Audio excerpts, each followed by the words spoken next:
Hey, what's up, everybody? This is your boy JC No Hundreds. Before we dive into episode 38 of the Illogical Sense podcast, I would like to take this time to address my comments from last week.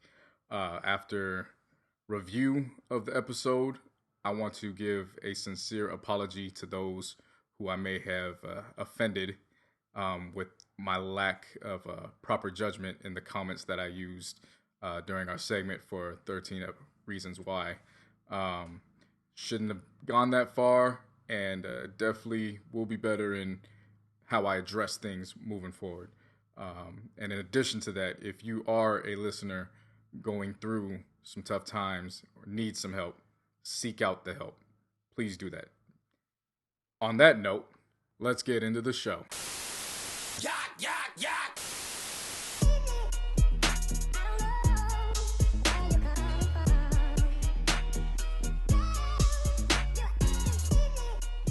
Yo. Can I get a pip pip? Hooray! Pip pip? Hooray! This is episode 38 of the Illogical Sense podcast. I am sitting right across my boy JC Nuts. What is cracking, everybody? And Ivana can't be here today because she had some shit she had to get through. Shout out Ivana. Yeah, shout out her. But yeah. Kendrick fucking Lamar. What a goddamn weekend. No, like 4 days. What a weekend. See, I was pissed off last week because, I thought the album was going to be out, but it wasn't out yet, so I could just, showcase it around and shit. But, it was a good thing we waited, because... I don't think we were ready. I don't think anybody was really ready. Because, as much as they said they was ready for April 7th, I don't think people was ready for April 7th. No one was ready. No, we weren't ready. We weren't ready. Nah. So he got us ready for the pre-order and said, okay, get your shit ready. Nah. You was upset about it. Oh, but yes, I was. But I said, you know what? This might be the best case scenario. What did I say? Yeah, you were right, nigga. There you right. go. You were right. So, and it slowly started coming out every day. There was stuff, like, we don't know what was coming. I thought it was going to be called The Other Community. People making assumptions of what was, like, assuming what was going to come on from The Heart Part 4 and shit. And then... It was Tuesday. I thought it was Wednesday. Tuesday. When he dropped the cover and he dropped the title. It was just clearly called Damn. Damn. Florida Evans. Just called Damn. And I was like, okay. Then you looked at saw the track, and Kendrick had this little look on his face, just like, it wasn't like depression. It just had that look like he was about to go in. He saw the track list, and you only saw Rihanna and U2. And then, the memes that came out. No, there was also, Zakari. Oh yeah, Zakari. Yeah, he got added on there. And it was, I was just like, okay, 14 tracks. So I was like, all right, Kendrick, we'll see what happens. So, it was the countdown. Everyone's still speculating. Before we dive into that, I had a feeling when I saw how Humble was stylized, I had a feeling there are going to be one titled tracks. And then not only that, like, you remember how Humble sounded in the video? Yeah. And then on the streaming version, he said, nobody praying for me. Yeah. So I was like, okay, there's going to be a connection throughout all that. So, yeah, so waited, and then Thursday night. Well, the memes came first. Oh, man, I had the funniest meme. He said, in the car, they found a tape. They didn't say it was two. Come to think of it, it was you. Damn. The Ron Simmons one made me pull over. The what? Just to laugh. The Ron Simmons one. Oh, yeah. Damn. Damn. That was the first thing I thought of when I saw the cover. I was like, oh, damn. They had another one. They had another one where they had Pam from The Office. Oh, yeah. Pam. Oh, when you get when you want to get the edit, when your mom gets you the edited version. Yeah. Darn. Oh, man. It was just I thought this was really different for Kendrick at first because, we're so used to, like, Good Kid, Mad City, To Pimp a Butterfly, and he was actually on the cover this time. Like, you actually saw his face and everything. So I'm like... Which, yeah, like you said, it's definitely a difference.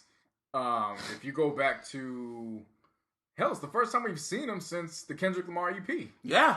When his hair was all, like, yeah, faded and shit like that. This is the first time you're right. This is the first time we've seen him on a cover. Since the EP. So there's been a lot that's transpired for this dude since that time. A lot of shit has happened since then, so fuck. So then after that, Thursday night, well, it was going to come out on Friday, but iTunes dropped, so I was working, I was doing some stuff, and then the album leaked. Just say what you did.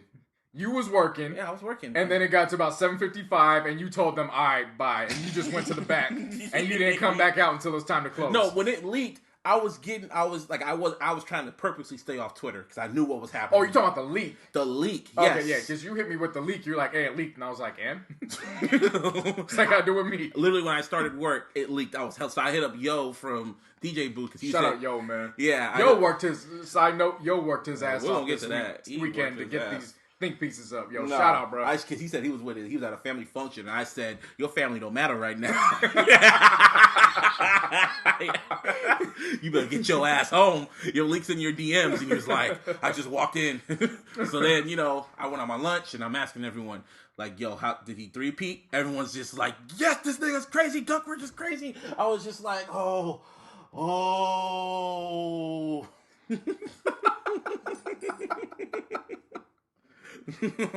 Oh man, the guy's like, I gotta wait.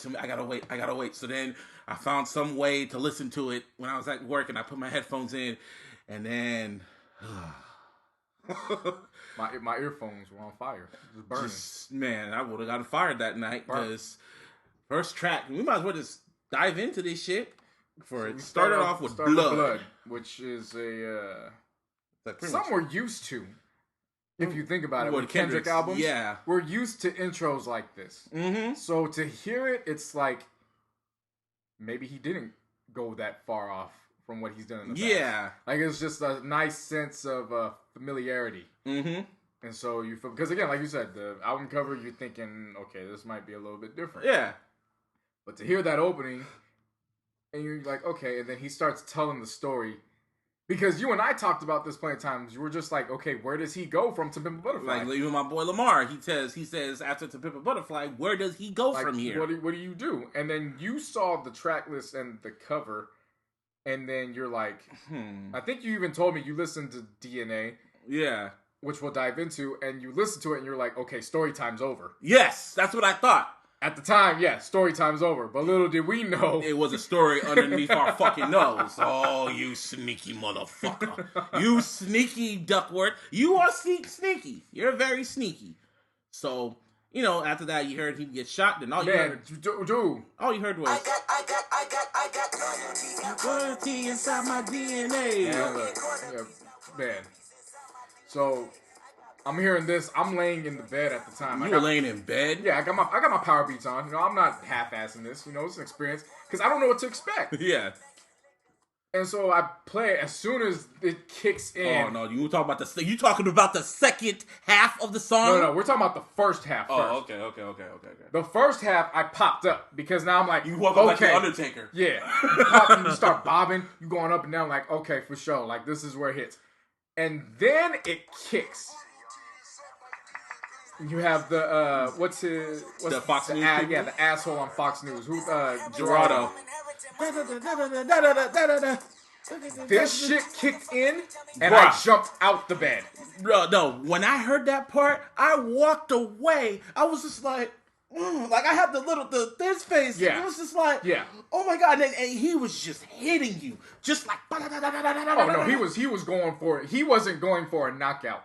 He was trying to murder you. Like that's all he was doing. He was just stabbing you. It was like someone just walked up to you and was just like, and I will say, mission accomplished. Because shout out to Big Quint. If you saw Big Quint's reaction. So for those who haven't seen Big Quint's any of his videos, I highly recommend this. He does a good set of videos where he reviews off of first listens. He gives his opinion. Yes. He likes to dance around. He likes to have fun. He bounces. He had a new chair he just got this year. And on the first listen of Humble, he actually broke a leg off the chair. Yes, he did. To start this album off with, he's actually taping the leg of the chair. And then Top Dog had to have known. Because the day before, he actually put out, what's the likelihood that Quint will break another leg listening to DNA? And of course, everybody's laughing like, oh, yeah, he's going to break it. Nobody's really thinking it's going to happen. Oh, yeah, side note, LeBron had the album before anybody, and like an asshole, he was posting on his IG story like an asshole. Yeah, I kept off of social media up until the album dropped. You did, yeah, good call. Go on. And I kid you not even a minute into the DNA, song, he broke another damn leg. Yeah, but back to the second half. I replayed that second half so many times when he just kept going. Mike Will. Like, bruh. I saw right when Humble dropped, somebody talking about, oh, well, this is what you expect from Mike Will. He's not really a producer anyways. Nigga. If you was talking that shit before then, I dare you to talk that shit after listening to this. It was like Kendrick, when he switched the beat up, Kendrick, like, you know how Eminem went off on Rap God when he did the supersonic flow? He just... Kendrick's like, no, slow down, white boy. Let me show you how you really do this. And it was just like, I was just like, when you heard it, and he just wasn't stopping. It just kept going. It was a mixture of that and then the bass drum. Yes! Because the bass drum kept piercing at you, and he kept going. So you have the bass drum coming in one ear, and he's going in at the other. And yeah, like, you're just shaking your head back and forth, taking punches from both. Like, son of a bitch! I put up a gif on Twitter when it's like the second half of DNA and the guy's just like, oh my god. And I posted another one of what Kendrick did on the second half of Stone Cold stomping a mud hole. Give me a hell yeah. Give me a hell yeah. Like that moment was like, I just replayed it. I was like, this could have been the album. 5 stars.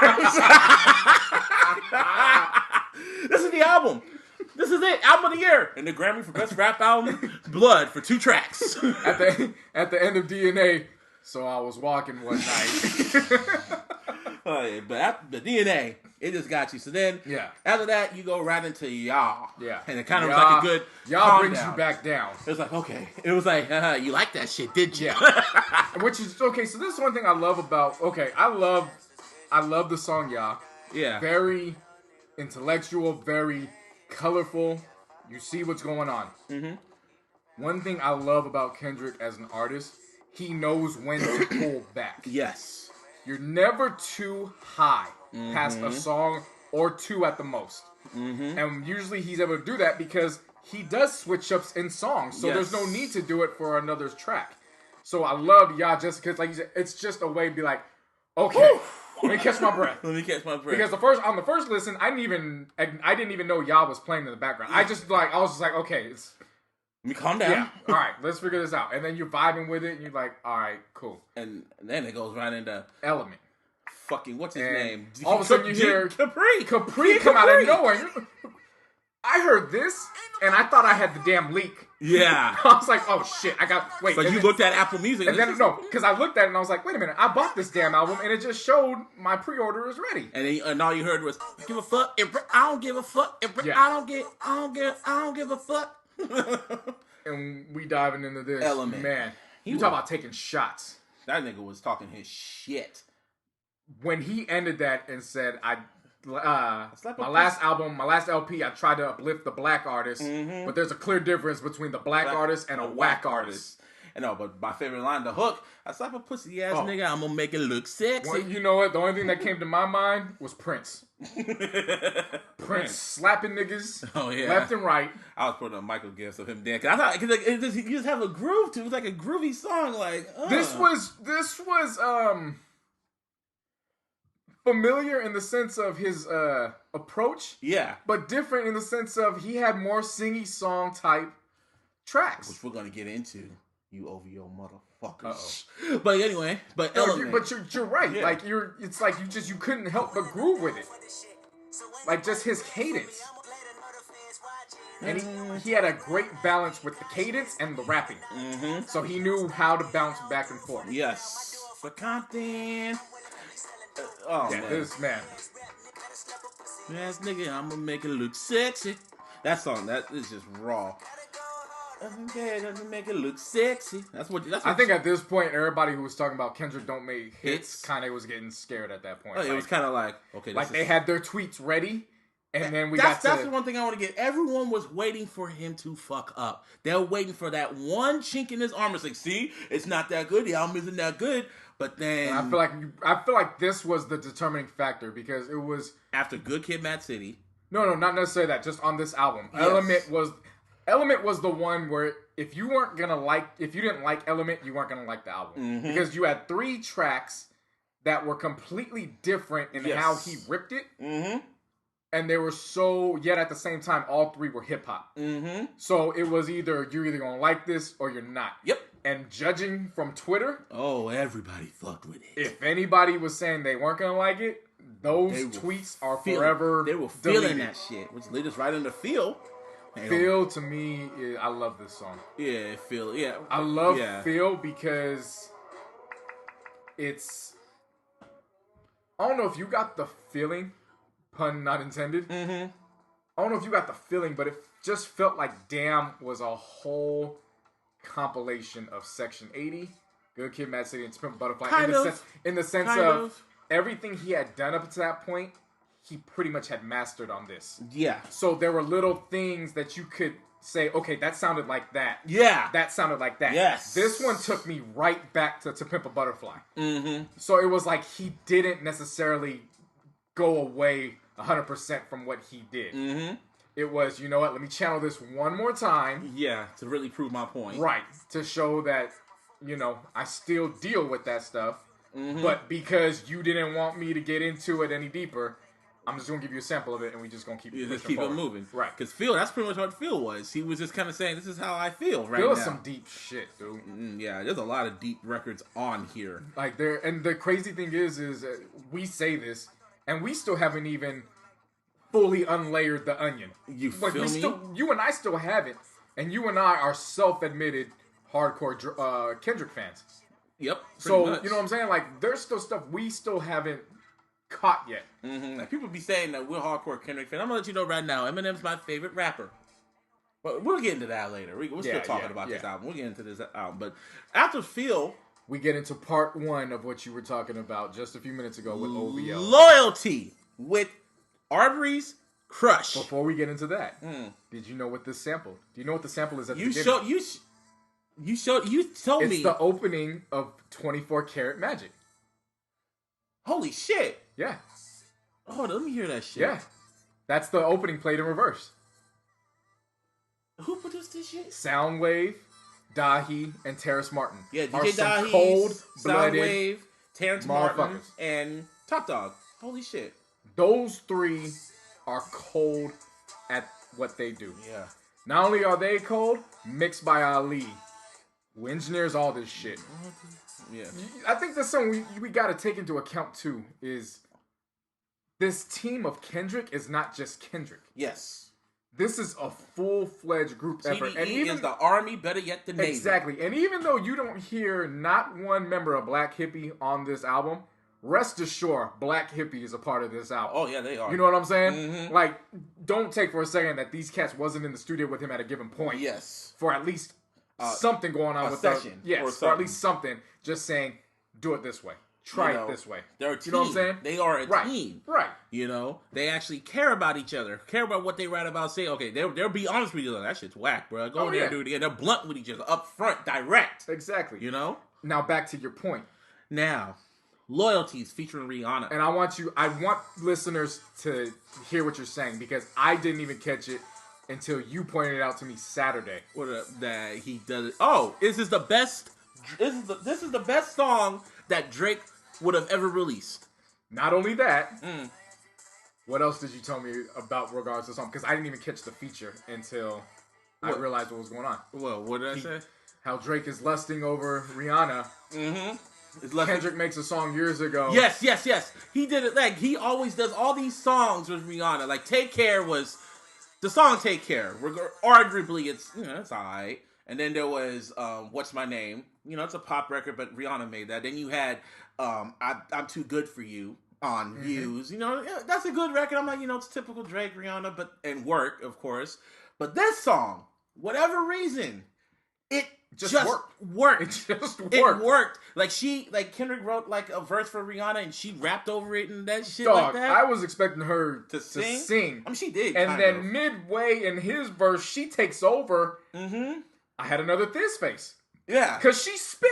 But, Kendrick we're not talking about the writing. Yeah, okay. We're just talking about how she performed her part. Like their and chemistry. her part caught me off guard to the point where I actually questioned, do I want to hear a Rihanna album where she is actually spitting? You feel me?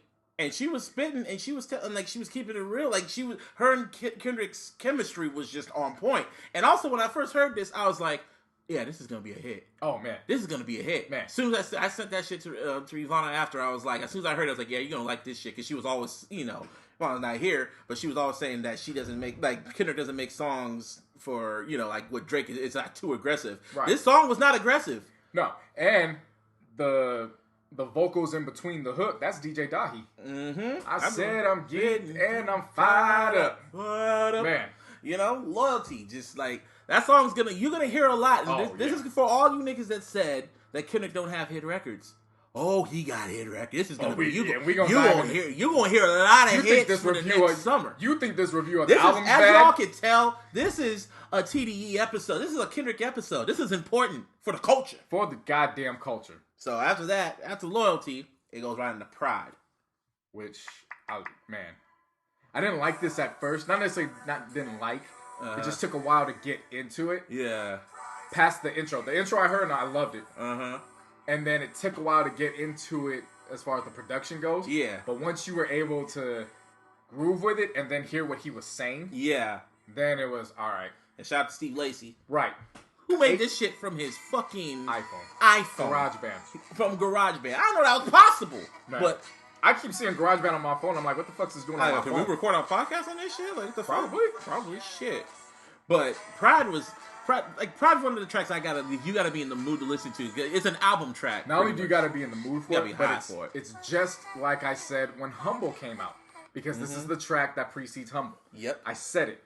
I said, I'm not going to get too high, and I'm not going to get too low, because I want to hear Humble in the context of the album. And when you realize this is the one that leads into that. He's mentioning being humble on it. Even Rihanna mentions on Loyalty, like, it's so hard to be humble. Right. So it's kind of like leading into it, and it's like building, and then it just... And then I don't want to play the song again, because, I don't want to get taken down. Right. Right. Nobody pray for me. Yeah. So now it all makes sense. Nobody prays for me. Yep. And now... Exactly. So now listening to it within the context. Mm-hmm. Humble's a great record. Humble's one of his best records. It's not lyrically isn't really all... it's his most dumbed down song, but it's like, I'm humble now. Like, I'm going to dumb it down for you stupid fucks now. Right. Right. And it's a smacker. Like, even when I remember when after Pride, all I heard was, nobody prayed for me. I was like, yes. Yeah. Well, yeah. I'm like, nigga, this is fire. We're at the halfway point now. Then after that, we get into Lust. I don't know about you. I laughed my ass off once it was clear what this song was about.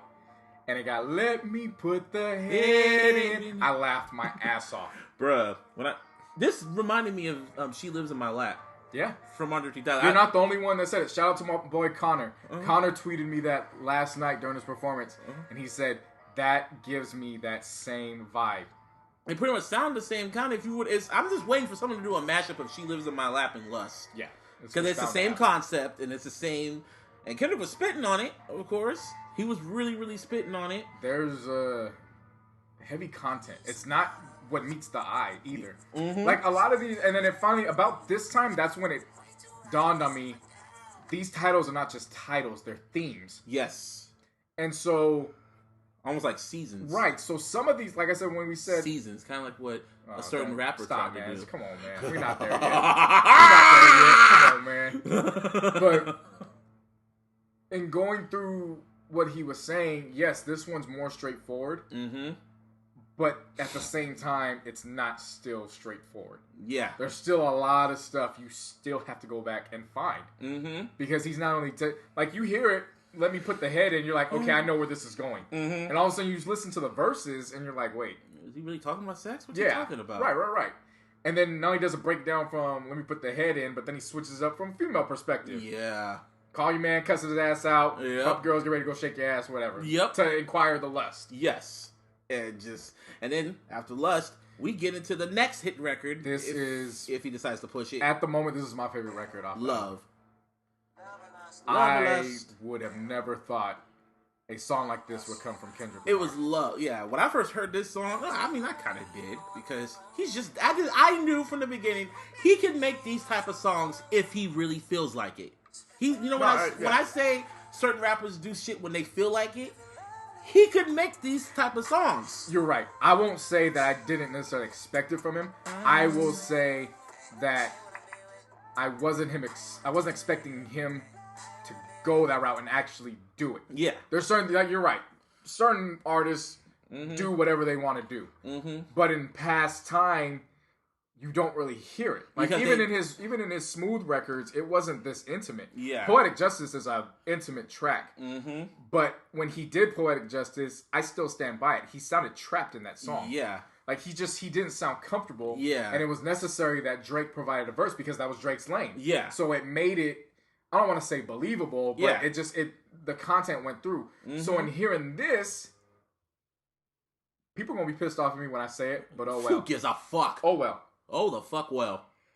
He outdid Drake. Duh. He Drake on his own shit. Drake on his own twice. Shit. Yeah. He did it twice. Maybe 3 times with God. And can we just give...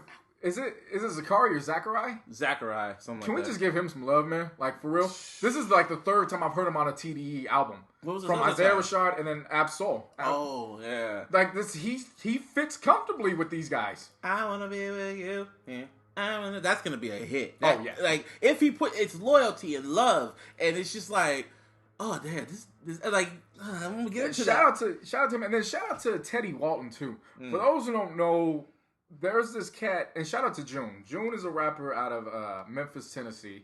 He came out here to the Bay Area, and he was actually dealing with Alden Smith, because Alden was actually getting into music in the sense of trying to be play the background. Oh, okay, like background vocals or something. No, not background vocals, like background executive type stuff. Oh, okay. And they happened to meet, and they were kicking it off. So when Alden was still with the Niners, they were cooling. Mm-hmm. Teddy Walton was his main producer, really, at the time.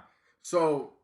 I'm going through credits. Yeah. And I see Teddy Walton, and I actually go and look at his Twitter feed. I'm like, is this the same Teddy I know? Mm-hmm. And so, yeah, he's getting praised for it, and I'm like, I love seeing cats start off from one end because his sound wasn't necessarily trap or dirty south, but it definitely had some dirty south feel. Yeah. And I was like, I love seeing cats progress and mature in their sounds. And if it's not in music with their sounds, just progress in their art and their craft. Mm-hmm. Because then I do some research. Teddy's actually hooked up with Zachary, and this song was actually the last song they played for Kendrick. Really? They played a lot of songs for him, and he's like, yes, send me that one, send me that one.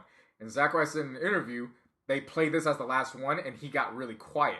And he was thinking. And Zachary was like, okay, maybe this is the one where it's the draw. Send me that one. Same was the draw. Uh-huh. And then Kendrick last minute said, send me that one too. And they sent him everything, so they were expecting him to use, I think they sent 5 tracks together. They were expecting him to use 2 of the other ones. Mm-hmm. He came back, and then, I don't know if it was Punch or Soundwave or Dave. But one of them contacted him, and they were like, yo, we need you to hear this right now and see if it's okay that we use this. They played him this, and he was like, take it.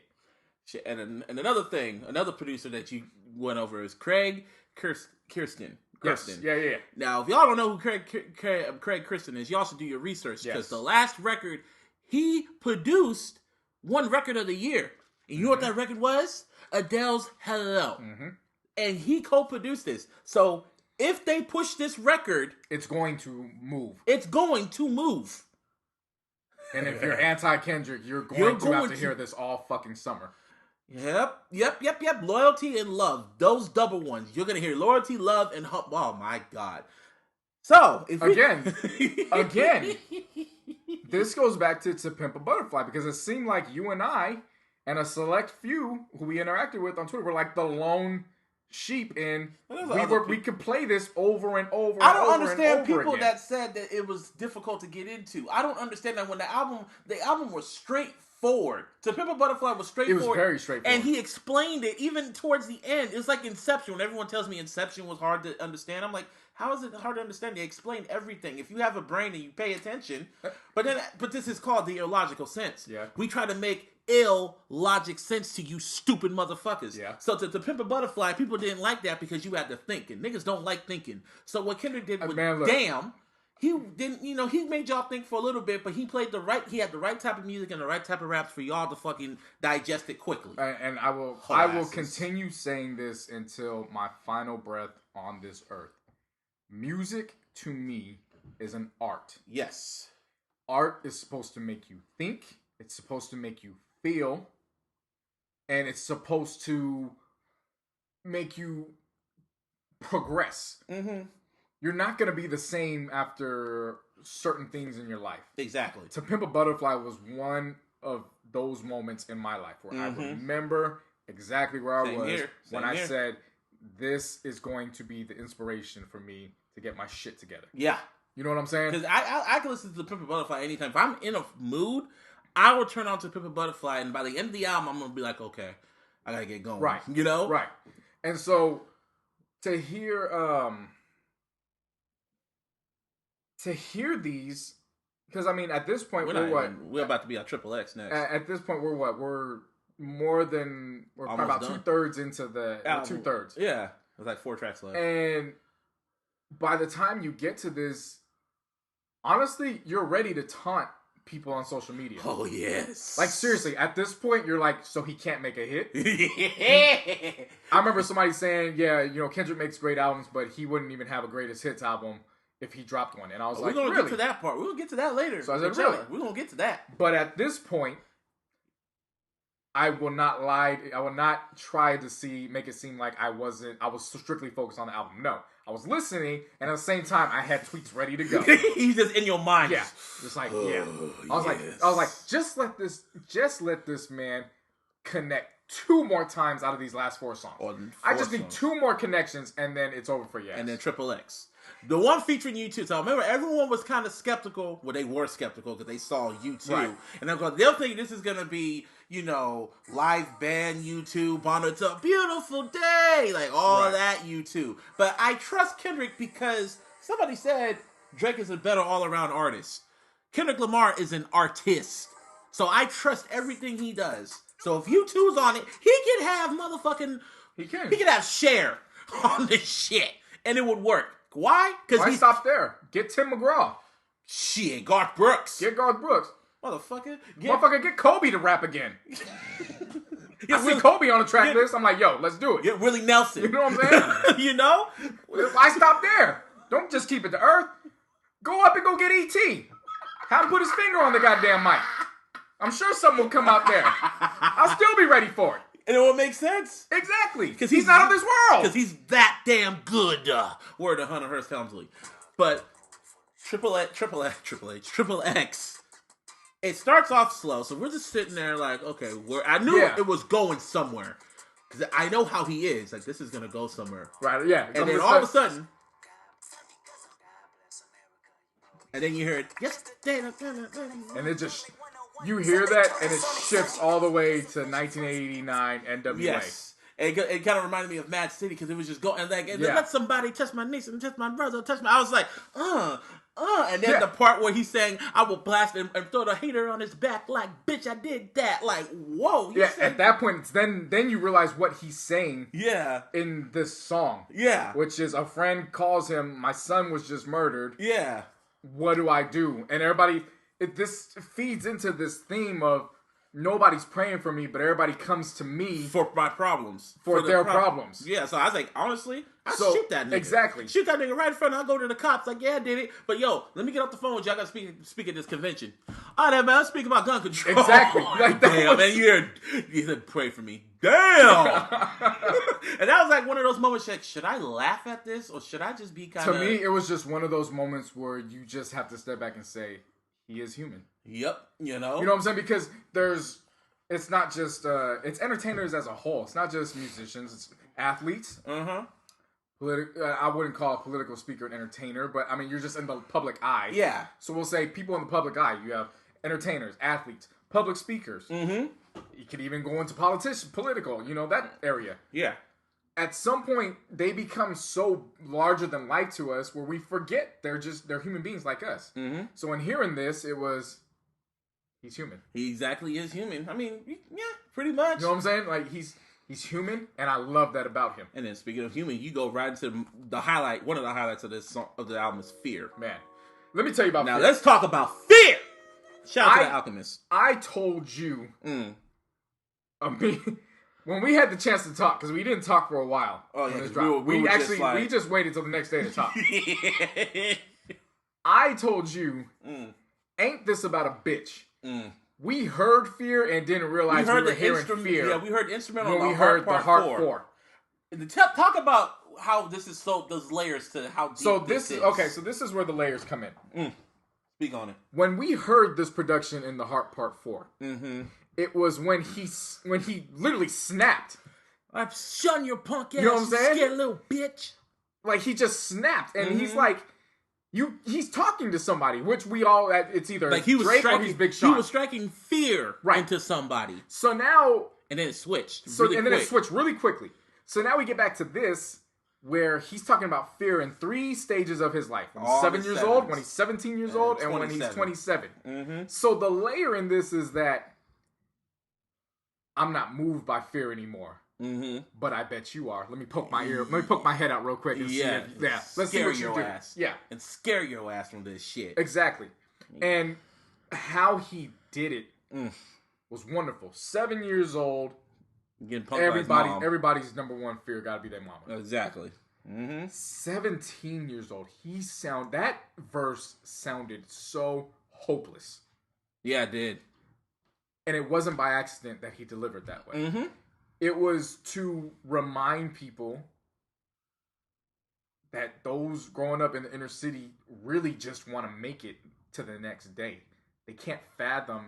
And I shouldn't just limit this to inner city. This can also go, certain walks of life. But for the most part, you're stuck in a situation where you don't see the light. So now you're just at a point where it's like, yo, if I just make it to the next day, I'm good. Pretty much. And you could hear that in his voice. It sounded like he had nothing to lose. He had nothing to look forward to except, okay, something's gonna be the reason that I die. Something that shouldn't be the reason from my demise is gonna be my demise. Pretty much. And as soon as he gets over that, you hear life in him. When he's talking about when he was 27. I'm full of life, but I'm still fearful that what I'm going to do is, number one, going to cause people to miss the actual message that I'm saying, and number two, I'm just going to be judged. He doesn't say who he's going to be judged by, which I think that's very important to take note of, because we don't know if he's being judged by his peers. We don't know if he's being judged by God. We don't know if he's being judged by the listeners. It's just he's afraid of being judged. And when he spins, you could tell he's done thinking of fear when he then puts every single track from the track list as a word and then makes it a focal point. And he could have easily used this as the last track because he's summing up the album. Yeah. He's summing up the album on the last verse. He's summing up how scared he is. Like he has fear of just losing people, fear of just being judged, fear of everything. And it's just like, I was just listening to it and I'm just like, he's that damn good. Yeah. You're right. This could have easily ended after Fear, and I would have been content with it. But it goes right into God. There's more. But wait, there's more. I heard this, man. And so I didn't even notice it until somebody brought it up. They were like, "Oh yeah, he out Drake on this one too." He did. And I had to go back and listen to it, and I was like, "No way." Sounds like Legend. Yeah. He out Drake. I just got like using the Nelson from The Simpsons. Clapping to the back like.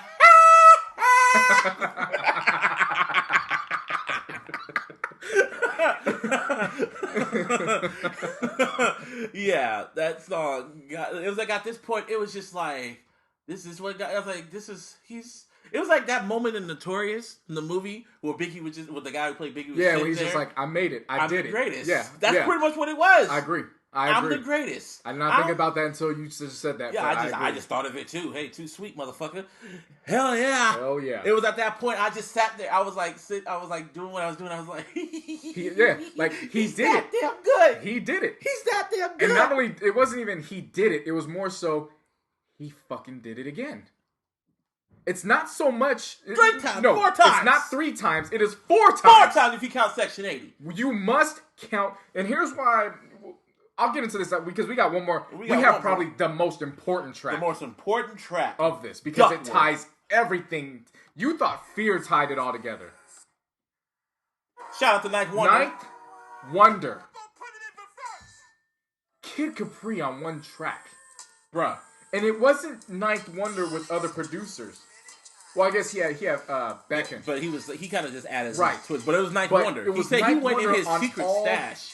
On all 3 different productions on this track. Yeah, it switched up hella times, man. Just like if DNA was the one with the switch up where they're punching you back and forth with the beat and the lyricism. Yeah, this one's just giving you body shots, pretty much.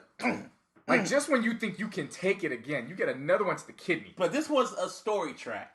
Yeah, it told the story of pretty much Top Dog meeting Kendrick's dad and pretty much sparing his life. Right. And pretty much the reason why it spared his life because they put souls into each other, how life works. Because after that they meet each other 20 years later, and it's just like, oh yeah, I could have killed your ass. Yeah. I'm like, oh, because you gave me free biscuits. You gave me extra biscuits, and which is what we must. That's the most important lesson of this all. Biscuits. Fried chicken saves lives. Okay? We can talk about you having the right soul, morality. No. Fried chicken saves your damn life. You hear that? Fried chicken saves lives. You should start eating them. Yeah. Motherfuckers. But in Duckworth, the storytelling was that of, somebody said it best. They're like, Kendrick Lamar is officially the Quentin Tarantino of music right now. The way he tied the plot at the end, because you're just listening to Anthony. Yeah. And you're like, and then when he mentioned, when the dad starts creeping in, I was listening, I was like, that's exactly dad. because your TDE fans know Top's name is Anthony Tiff. Yeah. So you're listening to it and you're like, oh shit, he's talking about Top. Mm-hmm. And then he says Ducky. Mm-hmm. And if you remember I forgot what track it was, like early in his discography, he made a reference of Ducky, his dad. So you're like, no way. Is he talking about his dad? Yeah. Yeah. So now your ears are already perked up. I was already perked up, but I was listening. Now, when it gets to that point, your ears are perked, and you're now sitting, rocking back and forth, trying to be like, okay, what's going on? Yeah. Exactly. Because how he brought it all together, where it was just you take 2 lives and you let them make a choice, and whatever that choice is going to determine the future, whether they are fully aware of it or not. Because had Top killed my father, I am now without 2 father figures. Because Top would be in debt. My dad would be dead. Top would be in jail. I'm without 2 father figures, and I'm now 2 times more likely to just be another name on Compton. In another nigga dead. On a memorial. Died in a gunfight. Exactly. Like, that would have been, instead of Dave getting shot at Good Kid, Mad City, it could have been Kendrick. And then to make it all that more, to make you say, damn, at the end, it rewinds everything the whole rewinds back to the first track. I was taking a walk today, and it just ends. And it's like, at that point, you just sit back and go, damn. God damn. And it was like, at that point, I just smiled, and I was like, went on Twitter, oh, he did it again. Yeah. He did it again. Yeah. He did it again. Man. So, shit. Damn. I mean, we're at this point, like, the day, 24 hours after the album dropped, pretty much Twitter, like, all the haters got quiet. That's what I noticed. This happened when To Pimp a Butterfly, people were just coming out. Like, first, it happened with Good Kid, Mad City. People were just shocked that it was that damn good. They didn't want to give it perfect scores, right? But it was just, they were just so shocked that it was that good. Right. To Pimp a Butterfly came out, everyone loved it, but then there was that little small percentage. I don't even say it was a small percentage. It was like a group of people that just didn't understand it. They still don't understand it. They still say, oh, it wasn't that good, blah, blah, blah, right? Even though all the other critics in the world were loving it. And then we get to this, it's very silent. It's even smaller because then it's just like they don't have nothing to say because he did it again. Because all of them are waiting for him to slip. They're waiting for Kendrick to slip because after Control dropped, they were waiting for him to slip up so they can say, I told you he's not that good, but he has not slipped up 4 times. One thing I will say that I've learned over my soon-to-be 28 years of life on this earth, if you have to say something constantly, you're saying it to prove it to yourself. Mm-hmm. Which means you don't even believe it. Mm-hmm. So there's a lot of people I could troll, but I stepped back because I was like, it's not what this album's about. Mm-hmm. Like, I'm just going to enjoy this album, and they'll have to live with that. Yep. But there are a select few who seem to come into our circles on Twitter who just have everything negative to say about his musicianship. Mm-hmm. And like you said, it was silent. And to me, that spoke more than any tweet because it was like, you have to try to continue this to not only prove it to everybody else, but you're trying to prove it to yourself. But deep down inside, you're going to be playing his whole discography. Like, joke's on you. I don't think people understand that once in a generation artists do not come as often. Every so often. You only get one Michael, you only get one Prince, right? One James Brown, one Hove, one Eminem, one Nas, one Kanye. And we'll dive into Coachella. I said this last night on Twitter. I said Kanye was the artist during my teenage and my college years. Mine was M. Like that was the artist because he was everything he was speaking on. I have so many emotions that go through with Kanye's discography, especially My Beautiful Dark Twisted Fantasy. Mm-hmm. There's so many things I can relate to on that. And in many ways, it got me through a lot of tough times. Yeah. He was the artist for that period of my time. Kendrick Lamar is more than likely going to be the artist for the remainder of my life. Shit, that's a pretty bold statement right there. Because if you thought Kanye's music was resonating with me, there's nothing that Kendrick has said that I couldn't find a way to relate to. Because right now, because I told you before, I can't rank Kanye shit. And at this point, after Damn, I can't rank Kendrick shit. I mean, at this point, they're neck and neck, and it's like... Because what it is this is amazing. He's so damn great that he's like the universal actor. He can do everything. Go into any role, and you're... And to answer my boy's question, after the Pimp a Butterfly, he wanted to know, where does Kendrick go? And Damn answered it. He can do whatever the fuck he wants to do. Yeah. He showed I am, in the words of Triple H, he is that damn good. Oh, yeah. Which then led to the rumor.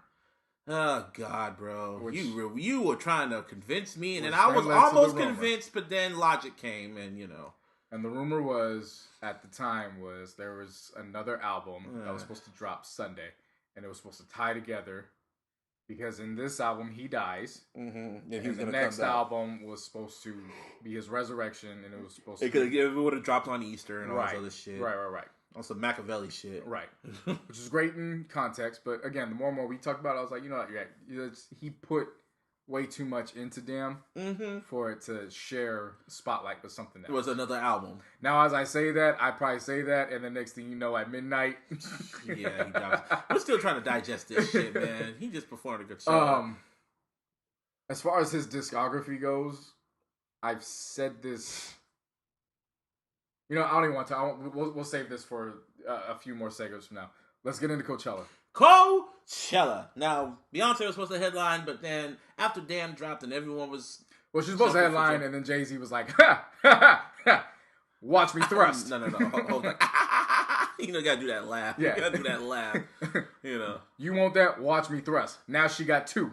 But, I was saying, like, after this album, I was like, okay, I got to see what Kendrick's going to do. Because he's headlining Coachella. He performed at Coachella before, Good Kid, Mad City and shit like that. But this time, he's actually headlining. So, I knew when he was headlining, I was like, is an album coming? Because I know he ain't going to perform Kuta Groove or nothing like that. Maybe an album's coming in. Motherfucker, album game. So, after this, I was like, okay, what's he going to do? So then, lights go out. The whole world's watching Coachella right now. The whole world wants to see what he was about to do. He had the set up, and it said what did it say? The damn legend of Kung Fu Kenny or some shit like that. The damn legend of Kung Fu Kenny. And at that point, I was there for it all. And then fucking explosions happened. Like he popped up like Michael Jackson. Man. And then he went right to DNA. And then throughout the entire show, he went through hits after hits after hits. Message. Like, and then it was just like, oh, Kendrick don't got any hits. Message. Bruh, it just got to the point. I'm sitting, and he even did his untitled, unmastered tracks, which don't even have titles. They're just untitled. And he performed, Untitled 2? Get Up on the Phone. Everyone was singing it. He performed Levitate, which is previously an untitled track. Mm-hmm.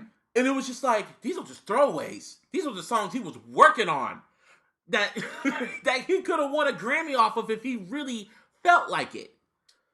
What I found wild about the set was you're thinking, okay, he's going to perform the album. Uh-huh. And as soon as DNA ends, he jumps right into King Kunta. Oh, yeah. And at that point, you're just like, he's going through his entire discography. Except for Section 80. Except for Section 80.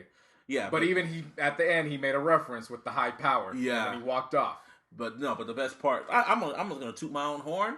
Because I caught it when I first heard Triple X, when I heard the beat switch up and Kendrick and how Kendrick was rapping, and then when it ended, I was thinking this would be a good transition into Mad City if he ever performs this live. And because I did it, I was thinking about I performed it, and I just listened to Mad, and then he's like, bitch, I call you back, and I heard it, Pyrus and Crips, all got along. So I was watching it, and I heard Triple X, and I was like, so I tweeted it out. I swear to God. If Triple X transitions into Mad City, and Triple X transitions into Mad City, ... That's all I said. So when that part came out and I was watching, and then I'm seeing the ninja person dancing around him and shit, and then Shout out to Lupe Fiasco. Oh yes, talk about that shit a little bit before I go on. I saw it last night. Somebody during DNA, when he gets to the second portion of the track, this ninja just comes out of nowhere with a samurai sword, and everybody at the same time, they're like, what the hell? But at the same time, it's like, yo, it's the damn legend of Kung Fu Kenny. Let's go. Somebody on Twitter was like, oh shit, Lupe Fiasco's on stage. You feel me?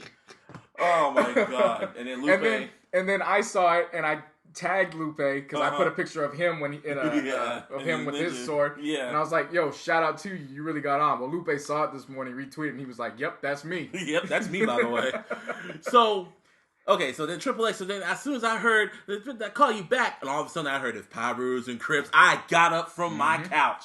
And it was like, I did it! And then like my mentions just went off. Everyone said, it was like, nigga, who you working for? I was like, you called it. Motherfuckers called me Busby Don't. And then Busby Dominus, and then I retweeted it myself and put hashtag, y'all should get to know it, Busby Don't bullshit. Yeah, by the time, I'm looking at the set list right now.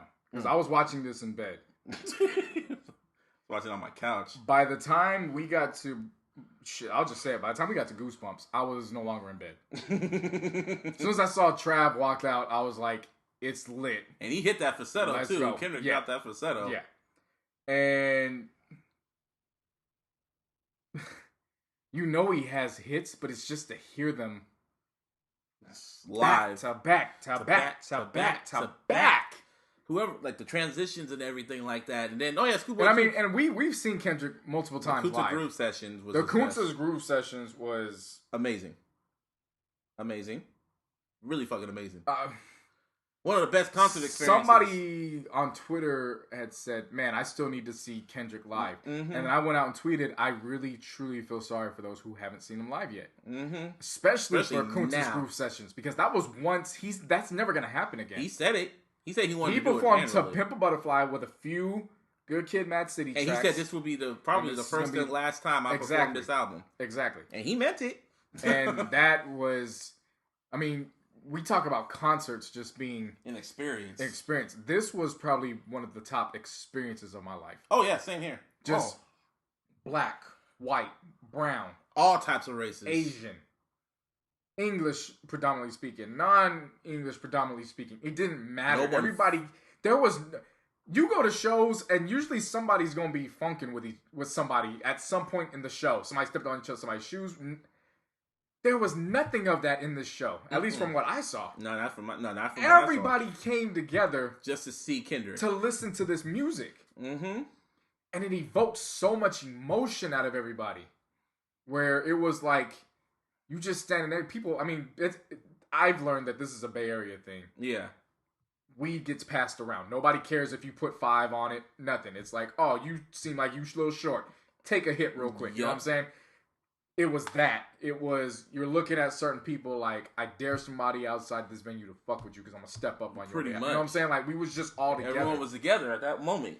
And I'll never forget this one dude right by me. He just went like, I've never seen nothing like this before, bruh. And that's pretty much what the Coachella set was. Yeah.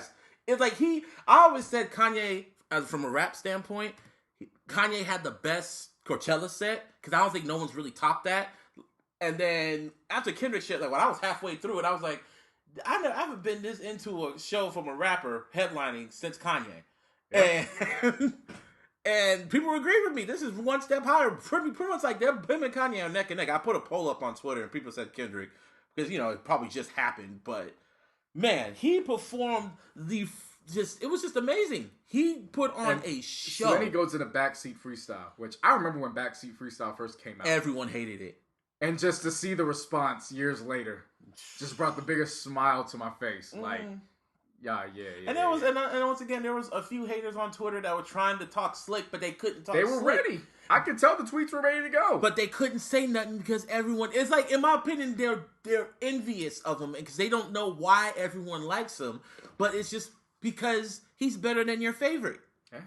Pretty much, at the end of the day, he's better than your little mediocre boo-boo ass people. And also, he brought out Schoolboy Q when he did that part. But then, I don't understand why he did that. He did the first verse and then just walked off the stage. Q, that was comedy to me. I found that so funny because all I could think of when I was like, he's high as hell. He probably looked at him like, why the hell did you call me out the damn room? Like, he probably wasn't even supposed to perform. And he came out and he was like, hey, Q, that part. And he goes, wait, what? Nigga, give me the mic. Did it. And he was like, yeah. All right, I'm done. And just walked off the stage. And the song just kept going. I was like, was that supposed to happen? Was Kanye supposed to come out? Was Black Hippie supposed to come out? Well, okay, guess not. And then, the show continued. We dive into what I think is the turning point, which was immediately after was Lust. Yes. He just sits down, and all of a sudden he's in this cage. Yeah. And it just rises up. And then it goes into Money Trees. Yeah, and that shit. And then, I know. But then when he brought out Future to do No Mask, which Mask off, bruh. At that point, it fit perfectly with the theme with the whole kung fu shit. It fit perfectly with it. Yes. And he didn't add no ad-libs or nothing to it. Like, Kendrick just let Future rock, and it was just like, oh, he gets it. Kendrick gets it. And me and my friend were talking about this the other night. The only thing he kind of missed is that he didn't have that one superstar come out with him. Mm-hmm. Like, he didn't have, like, maybe a J. Cole or a Hove or shit, maybe even Drake. Drake could have joined him. But I think, and I agree with that. Yeah. But I think to counter that, last night was his bona fide, certified, unquestionable rise into superstar status. Yeah. So I don't even think it was necessary. It would have been cool to see it. Yeah. Especially that damn J. Cole situation. Give us the damn collab album. Both y'all done dropped albums, and both of y'all are going on tour. After this, give us what we want. Y'all got nothing else to do. J. Cole got a kid, and then you call me. I have the perfect. Don't give it out yet. Don't give it out. Perfect marketing strategy for this. Just call JC. Call me. TDE. Call JC. Call me. Call JC. Tweet him. Hit him. Email him. I have the perfect album. Don't give out the idea. Don't give it out. I have it. It's awesome. But back to the topic. Back to the topic at hand. For people like you and me who are saying, yeah, he's a star. We've been saying it for years. Mm-hmm. Since Good Kid, Mad City, of course, it was obvious. Of course, you have people coming back and forth. Nah, well, he needs to do this. Last night, there was no more questioning. No, none. It was literally, which we'll dive into next, or in a few segments. It was literally, okay, now where does he stand amongst the greats? Pretty much, because Peter Rosenberg came out, and because, he's been rocking with Kendrick and TDE for years, so he's been seeing it. But he just made the declaration, and he just said straight up that Kendrick Lamar is the best rapper ever. Yeah. Lyrically, best rapper ever. You have your Hoves, you have your Eminems. Eminem, Nas, Jay will likely rap as good, he said, but at this point in Kendrick's career, he cannot fully say any of those three can rap better than him. Now, don't get me wrong, I like Kendrick. Don't get me wrong, we love this motherfucker. Pause. But like, there's sometimes some people just put him up on that pedestal. Like, they're literally that surprised that he's that damn good. Putting Kendrick on that pedestal. Put it on that pedestal. Like, they want to, like he's the greatest thing in mankind. Like, they're literally shocked that he is that good. Yeah. Yeah. And it's like, and you're shocked that he's actually, that an artist in this era is taking their music serious. Yeah. And why is that surprising? Why is that surprising? Because we're just in a generation of just watered down. We talked about this a few hours ago. Yeah, watered down bullshit. Just why, if this was like a simple job application to get into hip hop, why do you want to do this? Exactly. You know what I'm saying? Oh, because I want the money and the bitches. Drake. All right, well, we're gonna put you in this category. Like, I think everyone's so used to Drake dropping every damn year. Every other month he has a new song or a new track, and he's just dropping songs over and over and over and over again. But with Kendrick, he'd be on a feature here and there. Mm-hmm. He'll pop up on a TDE record here and there. But usually, he'll have a commercial here and there. But usually he'll be very quiet because he's working. And he'll be gone, for like 2 years. He'll be gone for like 2 years. And then, like, it's like, why is he taking so long? It's like, he needs to keep himself relevant. Da, da, da, da. And then when he drops that album, it's like, this is the greatest thing ever. Because he doesn't want to oversaturate himself. It takes time. He takes his time to create the perfect album for himself and for his fans and for people to listen to. He doesn't just rush shit out. I mean, like, we're watching the Joe Budden shit on Everyday Struggle. He said it straight up. There's a lot of low-quality rappers out here that release... No, high-quality rappers that release low-quality music. They rush their shit out. They just make up some bullshit. Like, for example, What a Time to Be Alive with Drake and Future. They recorded that shit in 6 days. And then, is anyone really still listening to it besides, like, a few tracks? No. So... I got called a hater when I said there's only 3 tracks on this that can actually stand the test of time. Yeah. I got called a hater. And it's the truth. And now 2 years later, it's like... There's only a few tracks. Kendrick can do whatever like, at this point, like, when it came to when we would talk about us, when we place them on the list and shit, like, I had a top 5 dead or alive. I have a top 5 alive or dead. It's Pac, M, Hove, Nas, and I placed Kendrick at number 5. That's mine. Now, he got like, Ye got bumped down. He's at number 4 now. Well, you didn't put Ye on there. Who did I say? Oh, for Dead or Alive. Yeah, Dead or Alive. Oh, sorry, I put Kanye. Yeah, Kanye was at number 5. Yeah, Kanye's off that shit now. He's in the top 10. Sadly, if Pac was on the list, if you know if it's Dead or Alive, if it's alive, it's M, Hove, Nas, Ye, Kendrick, and now he got bumped up to number 4. So Kendrick is above Kanye just by an inch, and if he outraps Nas, he's gonna go up to number 2. And Eminem's my favorite rapper. Okay, everyone knows I am a stan for M, and I know what M is capable of. White boy, if you listen to this shit, if you are listening to this shit, I remember what you did on Love Game. That was such a safe route you did when you had Kendrick on that. Because you knew if you would have put him on a song like Groundhog Day, you knew what was going to happen. And Eminem's my favorite rapper. So if he outraps Eminem on a track, he will be number 1. But right now, he's number 4. He's on, whether people want to admit it or not, this Kendrick Lamar of this generation, he's in everybody's top 10 list. He has to be. I said this. Period. I said this before. I said this after To Pimp a Butterfly. So I need to hear one more.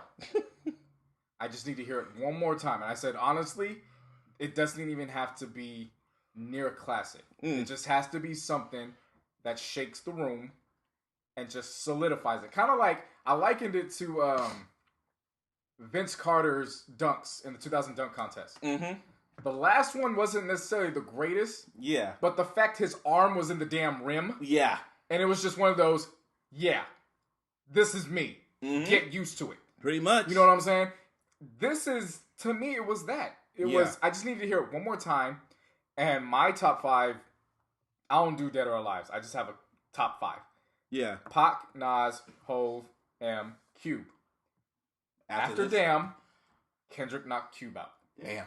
It was hard to do because Cube, look. Yeah, Cube when I was aspiring to be an artist, Cube was who I emulated. Literally. Like my storytelling, the productions I chose, I was trying to be, I guess, quote unquote, the second coming of Cube. You know what I'm saying? So Cube has been an influence in my life since I even decided to pick up a mic. So to do this, people just, when they saw it on Twitter, they're like, "Oh, now how could you do that?" It's like, nah, I just put the list up. I didn't tell you that I damn near cried doing this. You know what I'm saying? Like, I put my list up after Damn. I was just like, because it's, again, it goes back to when you're younger. Your heroes are your heroes until you grow up. And then they become mortal to you. Yep.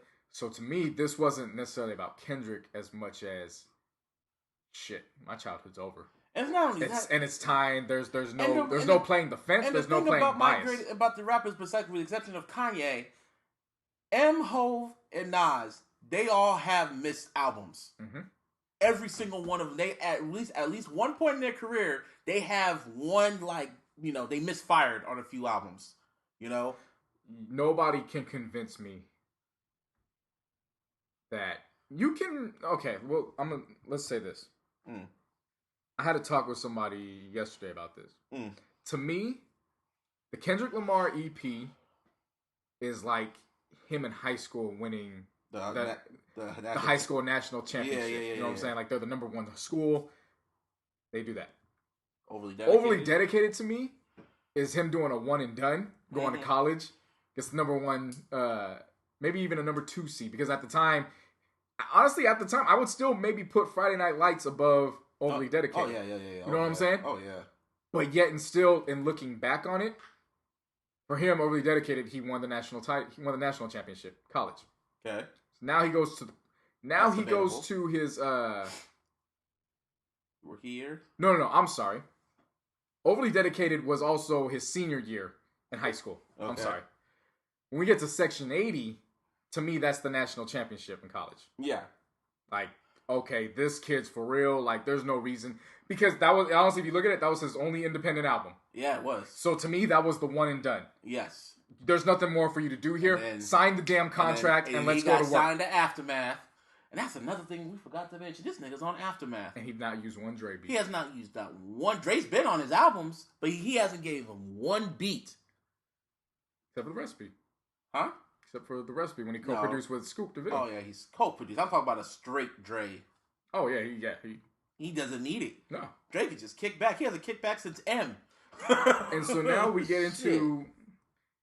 Now we get into these 3 albums. Nobody's going to convince me he hasn't smacked these out the park. Nobody. Time.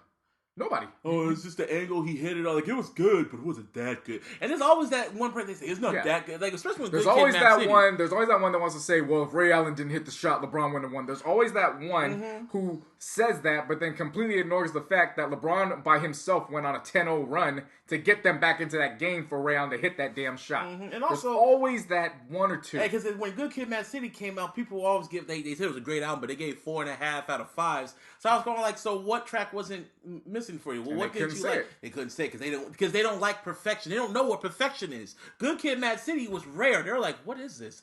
This sounds too good.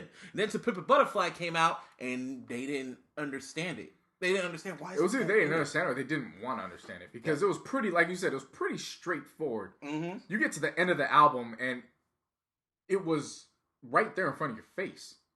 Everything. Just like what Eminem said at the end of Marshall Mathers LP. Half the shit I say, I just make it up to make you mad. So he just said it straight out. So, like, it's drawn out for you. You just didn't want to hear it. Right. So you wanted to turn up in 2015 and 16. Like, that's what your main focus was. I want to turn up. I don't want to think. There's nothing for you to turn up on, so this album isn't good. And now you're put in an interesting situation because we're looking at this and we're saying, well, lyrically, nothing is that different from Pimp a Butterfly. Lyrically. Production-wise, of course. Of course, yes. So, if that's the case, what are you as a listener actually looking for? You know what I'm saying? They're trying because now you're stuck. Because they want to hate, but they can't hate. You respect it, but you gotta love this. You hate it, but you gotta respect him.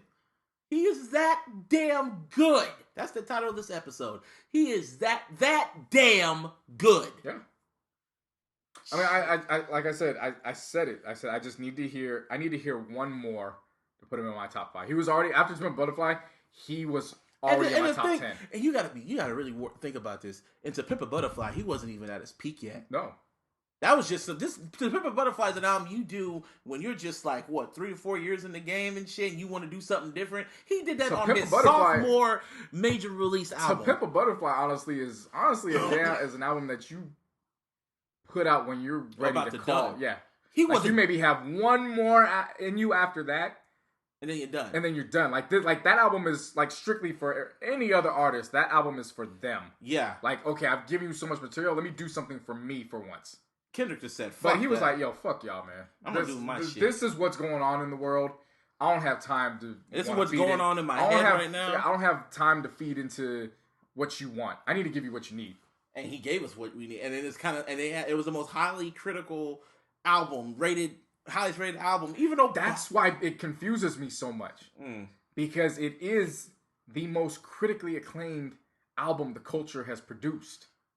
And yet people don't want it. Well, that's just white people. They and it's like, you just don't like when Complex did that article. Oh, why do people just pretending to like the album? Right. And so I'm like, okay, so the highest rated before that was Speakerbox. Or not Speakerbox, I'm sorry, Stankonia. It's like, so do you not like Stankonia? It was rated by the same people. You know what I'm saying? That's just a different era. This is the internet era, and people just don't take that. Yeah, they just try to find all these excuses because deep down inside, they want their favorite artist to be like him. They want their favorite artist to be. They want to be able to brag this way. Yes. And I'll say this too. Yes. Because we're going to get into this deeply now. I think it's about time we got into it deeply. Okay. More Life.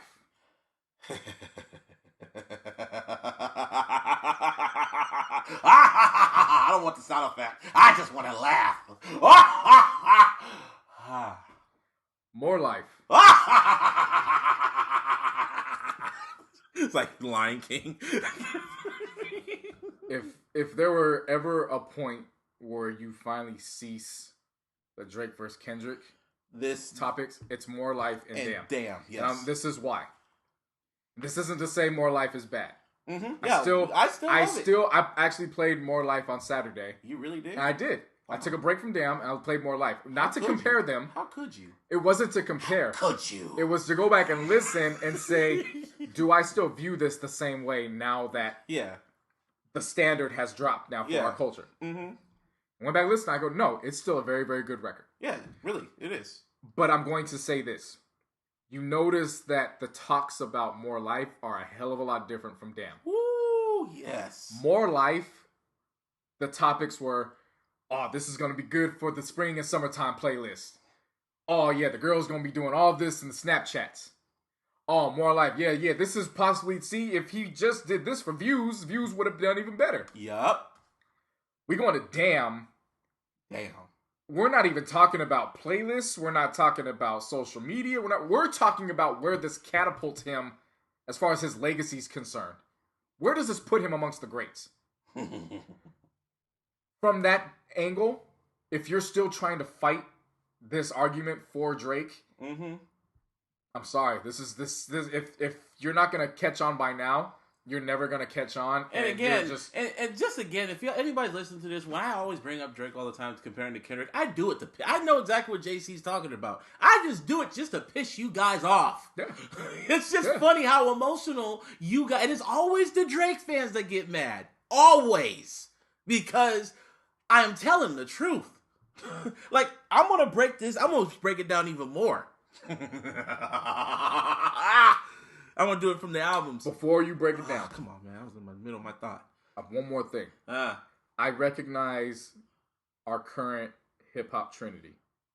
Oh yeah, Kendrick, Drake, Cole. However, I have been on record of saying this time and time and time again.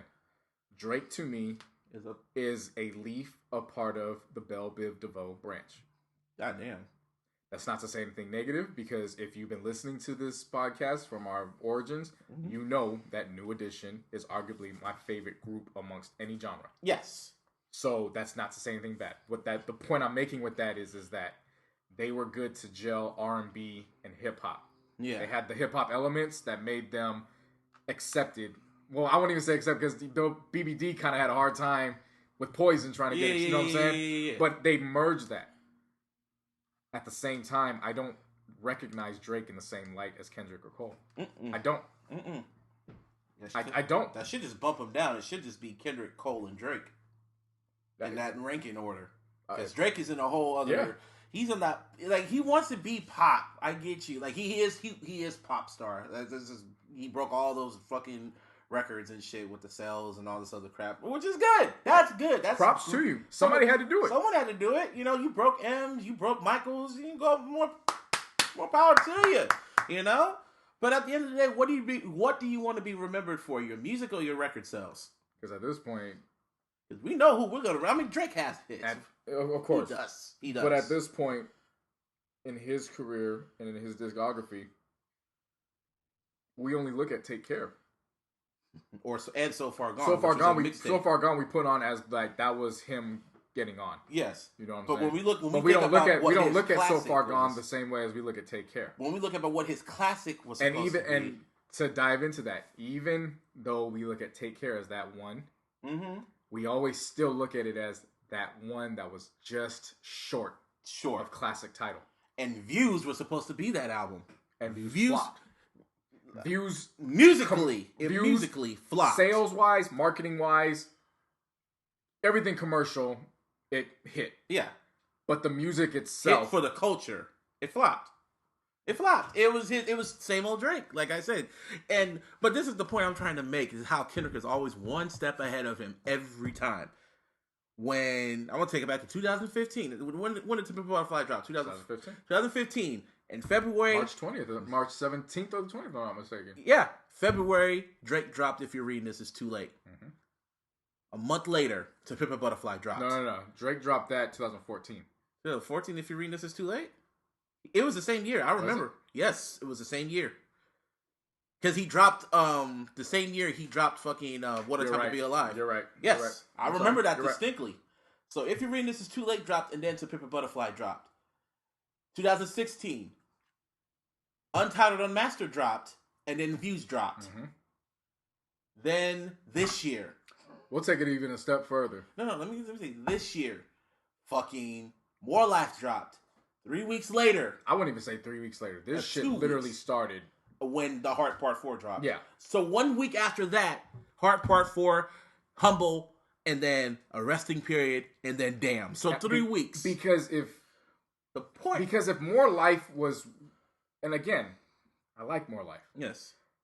If it was really one of those contenders to battle discography, the hype would have never shifted the way that hype shifted. It shifted so. All Kendrick did was drop one track, and it wasn't even on the album. It was a part of his series that only his hardcore fans celebrate, because we know when a Heart song comes up, some shit's about to go down. It was one track. So the fact that it even switched that quickly and that effortlessly should tell you all you need to know. Who's that powerful? And to go even further. Section 80. Section 80, July 2011. Take Care. A few months later. So, what I'm trying to make is, if you look at all the critical where it was ranked, you can never... Except for Take Care and Section 80. But when it came to Pimp a Butterfly, Untitled Unmastered, and now Damn, well, most likely Damn. I can even say Section 80 was better than Take Care. Well, yeah, but I'm talking about critically acclaimed when the list when the list came out, yeah. I actually went through Metacritic the other day. Because I wanted to see, because I saw you were going in on Drake stands on Twitter. I was laughing. Always bring it. You gotta understand one thing about Busby, man. If you allow Busby to get in your head, And get under your skin. He's going to do it. Because he's done it with me plenty of times. I got under your head? How? Yeah. I don't think you never did it intentionally, but you pissed me off a couple times in the past where I'm like, shit, I fell for it. With what? Oh, with what? Just with any little thing. Like, probably even the most notable is Golden State. Oh, yeah. I like fucking with you. And then I'll be like, shit, I fell for it. Yeah. So. I do it all the time. It's just like, why? And sometimes I don't even do it. But if you manage to turn my petty up just a little I hate it when Busby does it to me. But I love it when he does it to everybody else. So when Busby goes on Petty Busby for everybody else, I like to feed it and I like to give him material. So I went back and I was like, let me go check Metacritic. I'll be damned if after time has aged, Section 80's actually beat it out by a point. Take Care is currently at a 79. Section 80's at an 80. God, wow. See, and the fact that I'm trying to say is like when you look at all these year-end lists, Kendrick is always ranked higher than Drake. Even on his most highest-selling album, Views, Untitled Unmastered, which was a collection of demos and ideas and incompleted songs that did leftovers from To Pimp a Butterfly, was ranked higher than Views. The crazy thing is, I don't rank EPs. Yeah, and it wasn't even. I don't do EPs like that. But an EP was ranked higher than your most anticipated work. There's not much you can say. And I like Drake. Like I said again, I like Drake. But if y'all listen to it, you need to get off Drake's nuts. Never.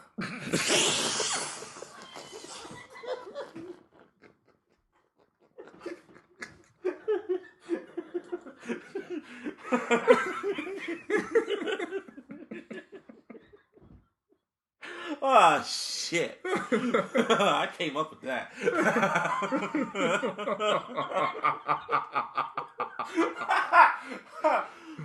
Woo! Shit. Yeah. Hey. Yeah, but on that note, Kendrick is better.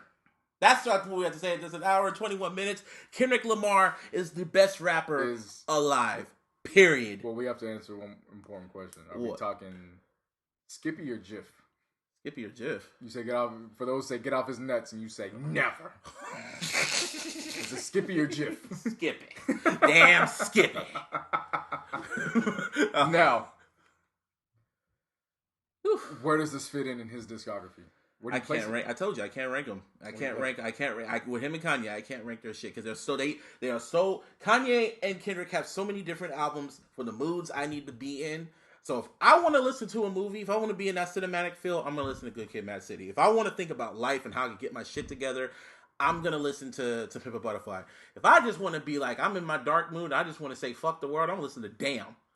So, and if I really want to feel like high power shit, Section 80. I can't rank them right. I can't rank them. I'll say this. I will say this. It's rare when I call albums classics within a 72-hour span. I only did that a few times with Good Kid, Mad City, and Kanye. And To Pimp a Butterfly. Because I remember, okay, so another side note. It's funny because when these albums drop, we're never in the same room with each other. But it's so funny because once they end, we call each other. It's the same exact. It's just like because if I get excited after I listen to it the first few times, and it's like when it's done, I can't wait to listen to it again. That's how you know. That's how I know it's a good album. And that's how you and I can always tell if we're gonna agree on something. Mm-hmm. If we've been around each other long enough to know the level of excitement in each other's voices. Yes. To know where it's like. If I don't hear the same excitement in your voice, then it's like, okay, let me go back and listen to it. Maybe I was just going off a hype and vice versa. Yeah. So, for these, again, it's very rare when I call some a classic. I'm not going to call Damn a certified classic just yet. Not yet, yeah. Because it might take some time. Come on, we already know what it's going to But I'll be damned. I will be damned. I'll be damned. If it's not right on the cusp, as is right now. You know what I'm saying? I think Kendrick wasn't even. And it's crazy how he comes up with this shit every 2 years. And so I say this because it's easy for me to rank. Mm-hmm. But I say this because just because I rank them mm-hmm. doesn't mean that I think one is necessarily more superior than the other. Yeah, exactly. Yes. You know what I'm saying? Because I feel it's a disservice just to rank them amongst each other because they're both. Because you're correct. When you're in different moods, yes, you go to different ones. And you're listening to an artist become so much more comfortable with who he is and what he has to work with. We brought this up when we were listening to a few episodes ago. After we finished the episode and Ivana hadn't heard the whole Heart series. Yes. And we played it back and you and I were just, I mean, she's listening. Yeah. But you and I are just having a full-fledged conversation saying, you hear how timid he sounds in part 1. Yes. And in part 4, you hear how he just sounds like, I am a king. Because after he got done recording that album, he probably sat back and listened to it and was like, oh, I can't wait to smack niggas with this shit. Oh, yeah. That's why he felt so cocky. Because he knew what was going to happen. Right. So I agree that there's moods. You got to be in it. But for me to Pimp a Butterfly is... I've been saying this since the very, very first time I listened to it. I got done listening to Pimp a Butterfly for the first time, and I cried. Wow, really? Because I wasn't... For those who because you're a Pac fan. For those who don't know, I spoke very highly of Cube. Episode 10. If y'all want to listen to y'all don't know how much Pac did for my life, I was just so caught off guard with hearing his voice out of nowhere, like an RKO. And it wasn't like it was a sample, and it wasn't a rap record. It wasn't a rap record. It was him speaking, talking to Kendrick. And then when you go down and you realize it's a interview that was done years ago. But how he? But it was just hearing his voice, and the fact that he's been gone for. At the time, he was gone for 19 years. Mm-hmm. And the shit he was saying was like he just said it the day before. Mm-hmm. And to me, it was not just about Pac. It was about how Kendrick took that baton, ran with it, ran circles, circle after circle after circle after circle. And still when he came back, the master still had something that could be conveyed to this day from 19 years ago. Man! So I feel like that's what... 20. Well, now 21. At the time, 19. Yeah. I feel like that's what Kendrick's still chasing. That's why we're still getting so much heat. Because he still feels like, I still have to find a way to make it connect years from now. You know what I'm saying? He said this album is urgent. When he did his interview, he said this album is urgent. So to Pimp a Butterfly for me far exceeds music. Mm-hmm. This is one of the most important pieces of art that's been released in my lifetime. And to think... They gave that fucking Grammy to Taylor Swift. Let's not talk about that. Sorry. I was mad at that time, and you tried to get me to calm down. Yeah, but then when you really think about it. And then, yeah. So made that bitch famous. To Pimp a Butterfly, Good Kid, Mad City, Section 80, and Damn. For now. It could definitely change because I still need more time with Damn. Mm-hmm. Not because it ain't because I don't think it's good. It's just at this point, we're ranking where his legacy's at. And he has a pretty damn good legacy. And at this point, I'm under the mind frame of if he came out tomorrow and was like, I'm retired. Thank you. Thank you for some Barry Sanders shit. Thank you. I'm done.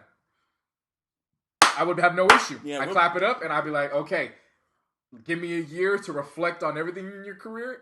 And then we'll keep it pushing. Pretty much, I told y'all this. I told everybody this shit. Kendrick Lamar is a really special artist. Yeah. He only comes once in a lifetime, and y'all need to appreciate this motherfucker why he is here. Thank you for bringing up Yo.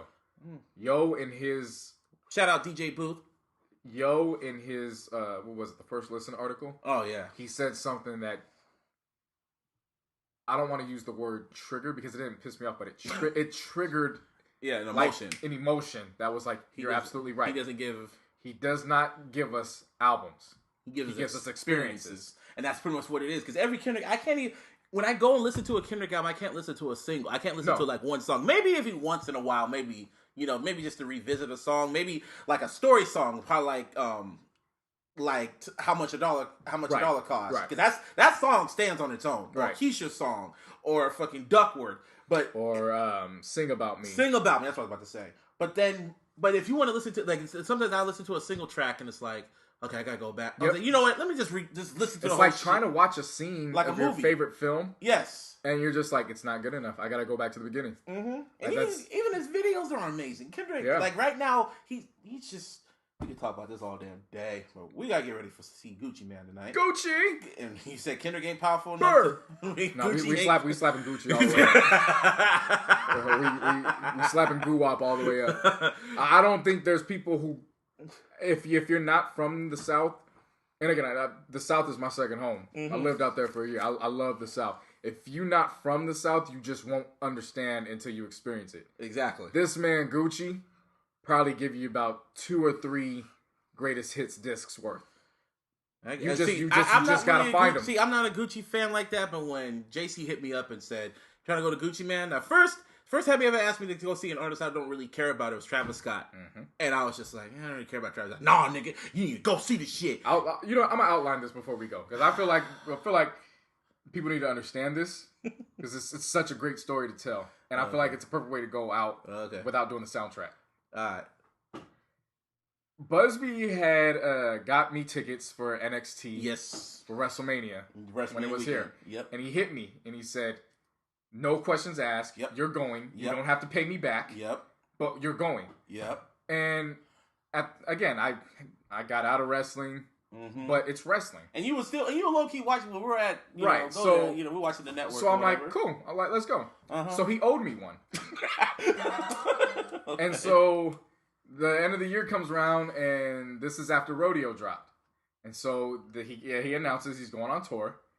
And I'm like, yo, we're going to Travis Scott. And he hits me, goes, I don't want to see no damn Travis Scott.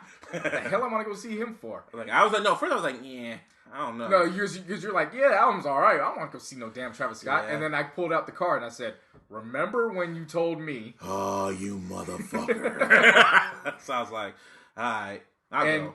We get there and madness. Before the madness, it was funny because we're waiting in line and this lady comes up to you and says, "You look like say that. No. Hey, you look like you could be a wrestler or something." I laughed my ass off. There's a middle finger up right now. And we got in there and the show had already started. Madness. We were trying to find the seats. I will tell you this right now: if you have not experienced a Travis Scott concert, you do not go to a Travis Scott concert to look cool. You don't go to a Travis concert to look pretty. You're going to go to work out. You don't go to a Travis Scott concert to do anything that you would think of associated. You go to a Travis Scott motherfucking concert to lose your mind and get lost in the atmosphere. It only took Busby one song. It only took him one damn song. Yeah, it did. Before he's like literally looking around trying to figure out what's happening to him, like he's morphing or something. It's morphing time. Like he's looking at me. He's like, "What the fuck's going on? This shit's amazing." And I just looked at him. I smiled and I go, "Welcome to the rodeo." And we partied it up. And then he just left like a thief. Oh yeah, he just leaves in the middle of the night and he gets pissed off and he goes, "What the fuck just happened? How the hell do you do this and you just leave? What kind of shit is this? This is bullshit." So then there's an announcement. There's a rumor going around that Kendrick and Travis are going to go on tour. If they do that, nigga, if they go on the road together, we're going. It's not a matter of we're going. We're going to the Los Angeles one. I know. Because it's possible they're going to do the show when I'm already moved. Even if I'm not already moved. Even if I'm not moved with you. We're going down. We all going down there. And we're going to go see this damn show. No haunted houses, though. No haunted hotels. Nah, we'll skip that. Yeah, no haunted hotels. Skip that. On that note, there's no soundtrack, so y'all can just play damn. Just play it all. Just play it all damn week. All damn week. It's not going to be on Apple Music. Don't just play damn. Go back to Section 80 and play all them shits back to back to back. Matter of fact, that's going to be on Instagram. You're going to see all of Kendrick's work. Do your damn homework. Motherfuckers. You got homework for the week. We're going to be gone next week. Thank you. You got homework for 2 weeks. We're going to be gone next week. We'll be back in the next few weeks or whatever. 2 weeks. Matter of fact, no, they got 2 weeks. Go back to the Kendrick Lamar EP. Start from there. Motherfuckers. He is that damn good. Yeah, bish. And fuck Jed York.